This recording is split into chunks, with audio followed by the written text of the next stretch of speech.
చెర్లపల్లి నూతన railway terminal ను నేడు ప్రధానమంత్రి నరేంద్ర మోడీ వర్చువల్ గా ప్రారంభించారు. సోమవారం ఉదయం 10 గంటలకు ఢిల్లీ నుంచి వీడియో కాన్ఫరెన్సింగ్ ద్వారా జాతికి అంకితం చేశారు.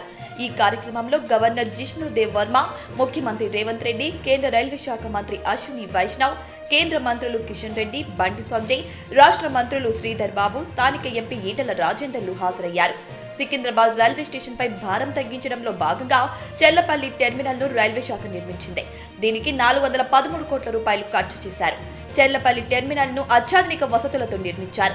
విమానాశ్రయాన్ని తలపించే తరహాలో దీనిని నిర్మించారు. ప్రయాణికులకు అన్ని రకాల వసతులు ఉండే విధంగా అధునాతనంగా దీనిని ఏర్పాటు చేశారు. ఇక్కడ 9 ప్లాట్ఫామ్లను నిర్మించినట్లు అధికారులు తెలిపారు. గత కొన్నేళ్లుగా సికింద్రాబాద్ రైల్వే స్టేషన్ పై ఒత్తిడి పెరిగిపోవడంతో ఈ నిర్ణయం తీసుకున్నట్టు తెలుస్తుంది. ఈ స్టేషన్ నుంచి 2 కొత్త రైళ్లు ప్రారంభించేందుకు కూడా ప్రణాళికలు సిద్ధం చేసింది.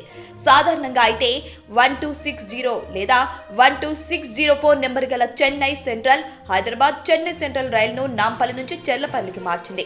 ఈ నిర్ణయం మార్చి 7వ తేదీ నుంచి అమల్లోకి రానుంది. అలాగే 12589 లేదా 12590 నెంబర్ గల Gorakhpur to Secunderabad, Secunderabad to Gorakhpur express రైలును కూడా చెర్లపల్లి కొత్త రైల్వే టెర్మినల్ కు మారుస్తూ నిర్ణయం తీసుకుంది. ఈ నిర్ణయం మార్చి 12 నుంచి అమల్లోకి వస్తుంది. సికింద్రాబాద్ స్టేషన్ నుంచి బయలుదేరే రైళ్లకు చెర్లపల్లి టెర్మినల్లో స్టాపేజీ ఉండనున్నట్లు సౌత్ సెంట్రల్ రైల్వే సిపిఆర్ఓ తెలిపారు. ఈ నిర్ణయం జనవరి 7 నుంచి అమల్లోకి రానుందని చెప్పారు. సంక్రాంతికి వెళ్లే ప్రయాణికుల రద్దీ నేపథ్యంలో మరో 52 ప్రత్యేక రైళ్లను నడిపిస్తున్నట్లు దక్షిణ మధ్య రైల్వే ఆదివారం ఒక ప్రకటనలో తెలిపింది. ఈ నెల 6 నుంచి 18వ తేదీ వరకు వీటిని నడపనున్నట్టు వెల్లడించింది. ఇందులో తిరుగు ప్రయాణం రైళ్లు కూడా ఉన్నాయి. కాగా ప్రత్యేక రైళ్లలో కొన్ని సోమవారం ప్రారంభం కానున్న చెర్లపల్లి నూతన టెర్మినల్ నుంచే బయలుదేరుతున్నాయి.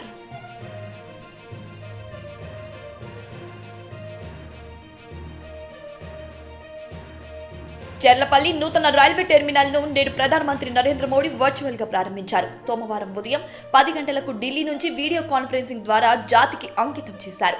ఈ కార్యక్రమంలో గవర్నర్ జిష్ణు దేవ్ వర్మ, ముఖ్యమంత్రి రేవంత్ రెడ్డి, కేంద్ర రైల్వే శాఖ మంత్రి అశ్విని వైష్ణవ్, కేంద్ర మంత్రులు కిషన్ రెడ్డి, బండి సంజయ్, రాష్ట్ర మంత్రులు శ్రీధర్ బాబు, స్థానిక ఎంపీ ఈటెల రాజేందర్లు హాజరయ్యారు.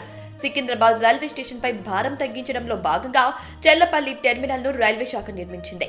దీనికి 413 కోట్ల రూపాయలు ఖర్చు చేశారు. చెర్లపల్లి టెర్మినల్ ను అత్యాధునిక వసతులతో నిర్మించారు. విమానాశ్రయాన్ని తలపించే తరహాలో దీనిని నిర్మించారు. ప్రయాణికులకు అన్ని రకాల వసతులు ఉండే విధంగా అధునాతనంగా దీనిని ఏర్పాటు చేశారు. ఇక్కడ 9 ప్లాట్ఫామ్లను నిర్మించినట్లు అధికారులు తెలిపారు. గత కొన్నేళ్లుగా సికింద్రాబాద్ రైల్వే స్టేషన్ పై ఒత్తిడి పెరిగిపోవడంతో ఈ నిర్ణయం తీసుకున్నట్టు తెలుస్తుంది. ఈ స్టేషన్ నుంచి 2 కొత్త రైళ్లు ప్రారంభించేందుకు కూడా ప్రణాళికలు సిద్ధం చేసింది. సాధారణంగా అయితే 1260 లేదా 12604 నెంబర్ గల చెన్నై సెంట్రల్, హైదరాబాద్ చెన్నై సెంట్రల్ రైలును నాంపల్లి నుంచి చెర్లపల్లికి మార్చింది. ఈ నిర్ణయం మార్చి 7వ తేదీ నుంచి అమల్లోకి రానుంది. అలాగే 12589 లేదా 12590 నెంబర్ గల Gorakhpur to Secunderabad, Secunderabad to Gorakhpur express రైలును కూడా చెర్లపల్లి కొత్త రైల్వే టెర్మినల్ కు మారుస్తూ నిర్ణయం తీసుకుంది. ఈ నిర్ణయం మార్చి 12 నుంచి అమల్లోకి వస్తుంది. సికింద్రాబాద్ స్టేషన్ నుంచి బయలుదేరే రైళ్లకు చెర్లపల్లి టెర్మినల్లో స్టాపేజీ ఉండనున్నట్లు సౌత్ సెంట్రల్ రైల్వే సిపిఆర్ఓ తెలిపారు.